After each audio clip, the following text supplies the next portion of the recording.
2014 के जिसका मैं जिक्र कर रहा था, उसके बाद जब मोदी जी आए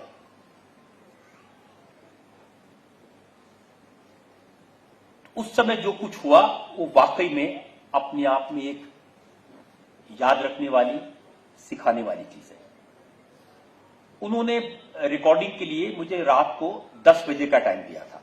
कहा था कि दिन भर मेरी 5 पब्लिक मीटिंग्स है, पश्चिम बंगाल से मैं आऊंगा, रात को करूंगा और अगले दिन सुबह मुझे वापस जाना।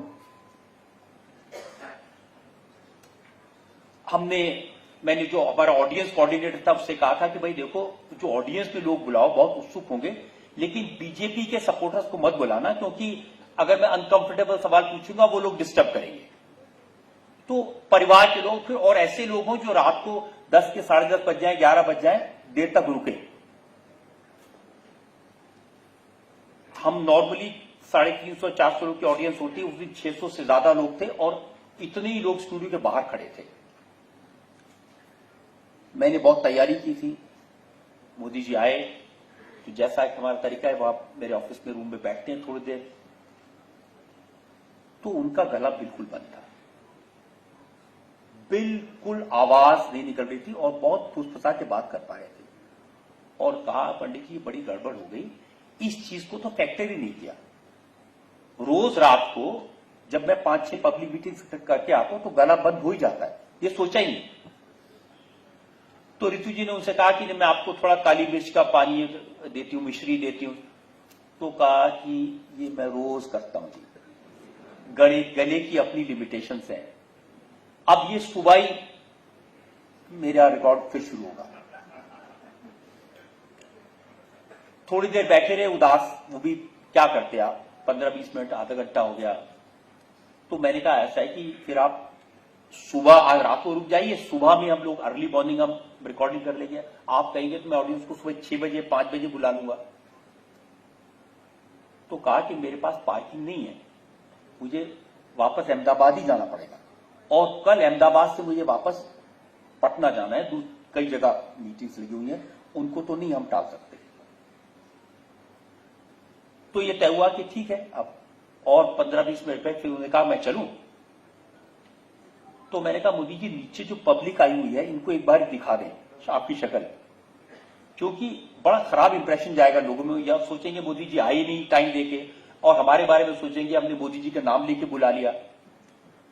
और मैंने कहा कटघरे बैठ के 1-2 सेंटेंस आप ऐसे बोल दीजिए जिसमें पता चले आवाज नहीं आ रही, तो हम क्योंकि बहुत उसको प्रमोट कर चुके हैं शो को, तो लोगों को बताएंगे भाई आवाज नहीं निकली थी इसलिए हम ये नहीं कर पाए, तो कार्यक्रम नहीं हो पाया, बाद में कभी करेंगे। इलेक्शन कैंपेन अपने पीक पर था। ये मेरे साथ स्टूडियो में घुसे और अचानक ऐसा लगा कि तूफान आ गया, सारे लोग खड़े होके मोदी मोदी मोदी, ये वहां से ये पहली बार ये नारा शुरू हुआ। तो मैंने ऑडियंस वाले को बुलाया, मैंने कहा मैंने तुझे कहा था कि बीजेपी वालों को नहीं बुलाना है। उसने कहा सर इसमें से कोई बीजेपी वाला नहीं है, वो देखिए मेरा चाचा है, कनाडा से आए, ऊपर इस टेबल पर चढ़ के नाच रहा है, मोदी मोदी कर रहा है।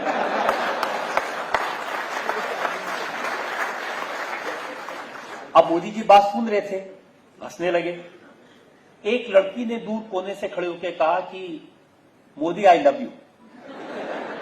वो बहुत जोर से हंसे और मुस्कुराए। फिर एक बूढ़ी औरत सामने बैठी थी, उन्होंने ऐसे सिर पे हाथ रखा और कहा बेटा मेरी उम्र तुम्हें लग जाए।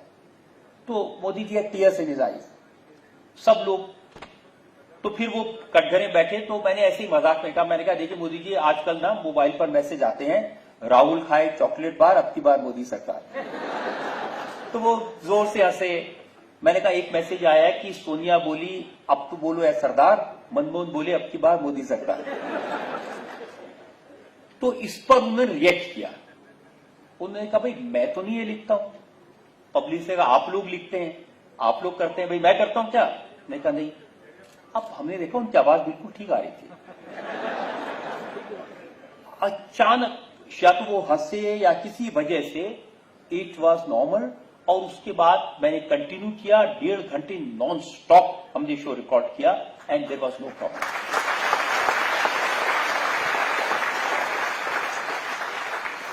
और वो आपकी अदालत के 30 साल के इतिहास का सबसे बड़ा, सबसे सुपरहिट शो हुआ। जब मैं उनको छोड़ने जा रहा था तो मैंने पूछा जी कैसे हुआ, तो उन्होंने कहा कि आपकी अदालत पर और नरेंद्र मोदी पर दोनों पर भगवान की कृपा है।